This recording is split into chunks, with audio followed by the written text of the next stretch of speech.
Қайырлы күн, құрметті көрермендер, Айқын ақпарат бағдарламасының осы санында жолаушылар мен көлік иелерді әуре сарсаңға салған Алматы-Бішкек күре жолының бойында жүріп жатқан құрылыс жайлы айтсақ дейміз. Алдымен темір тұлпарды тізгіндеген жандарды алаңдатқан сан сауалдарға көңіл аударуды жөн санадық. Аға, қандай сұрақ қояр едіңіз? Жолды тездетіп жасаса деп едік. Мына пробканы тездетіп бітірсе деп ойлаймыз. Халыққа қанша уақытымыз алады? Жол дұрыс емес, машинаның ходовкасы кетіп жатыр. Жолды осы қысқа таман емес, жазда бір дұрыстап жасап алсайық. Жазға таман. Иә. Не үшін қыста емес? Жасайды қыста, например. Ертең 2 күннен қайтадан жарылып жатады, қайтадан қазып жатады. Бұл кімге керегі бар? Мені алаңдатқан сұрақ, жол нақты қашан бітеді? Қай уақытта бітеді?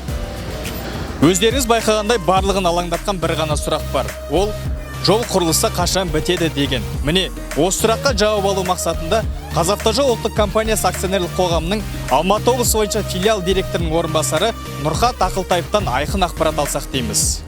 Құрметті қарасайлықтар, егер сізді алаңдатқан мәселеге қатысты сұрақтарыңыз болса, парақшамызға немесе каналымызға пікір ретінде қалдырсаңыздар болады. Көпті алаңдатқан көкейкесті мәселені сізбен біз болып бірге талқылайық.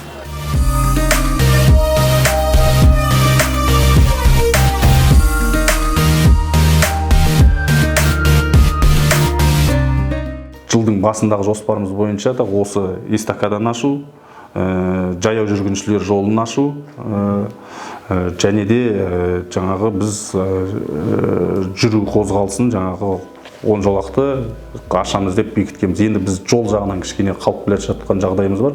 Ал жаңағы жасанды нелер бойынша, мосттар бойынша ретімен келе жатырмыз өзінің мезгілімен.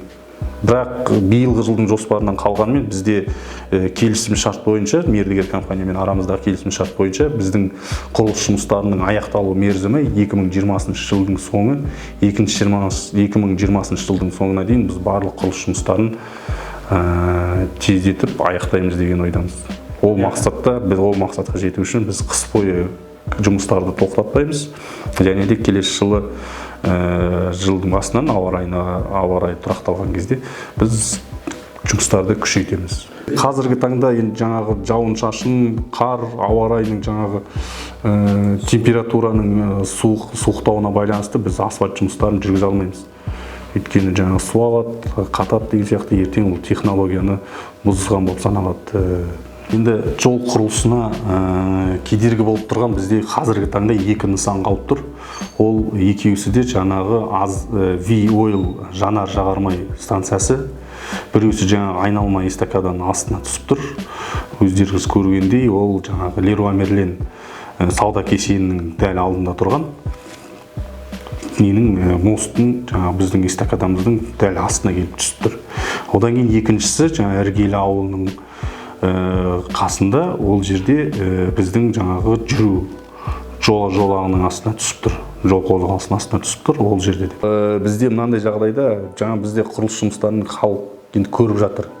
Ешкімнің өзі соқыр емес, бәрі байқап жатыр, что бізге кішкене құрылыс жұмыстарының баяулап қалған. Енді бұл жақта ол өтірік емес, жұмыстың баяулап қалған, ол бірінші 3 себеп бар. Бірінші себебі жаңағы кейбір нысандардың сатып алынуы кешіктіріліп жатқан жағдай. Екінші жағдай ол бізде жаңа жобамызда көрсетілмеген, бекітілмеген қосымша жұмыстар. Ол атап өтетін болсақ, жаңа біз құрылыс жоба жасап жатқан кезде, мысалы біз жаңа Леруа Мерлен, немесе жаңағы Алтын Орда базарының қазіргі модернизациясы ол болмаған.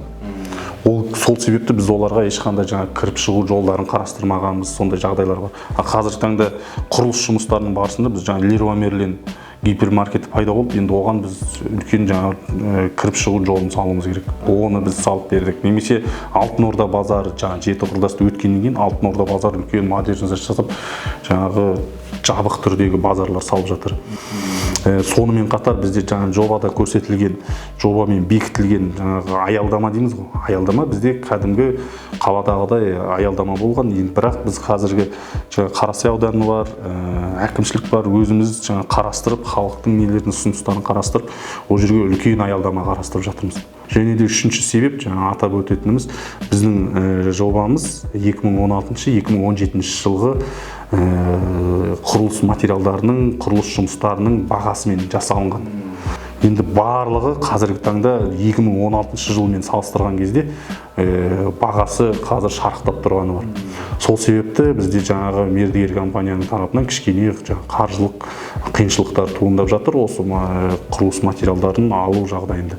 Енді қазіргі таңда бізде Қазавтожол ұлттық компаниясының 1403 деген жаңағы ақпараттық номері бар.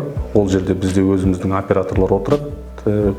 Сол кез келген осы біздің құрылыс жұмыстарына байланысты өздеріңіздің ұсыныстарыңыз немесе шағымдарыңыз болса, осы колл-центр арқылы хабарлап пікірлеріңізді білдірсеңіздер, сұрақтарыңызды қалдырсаңыздар болады.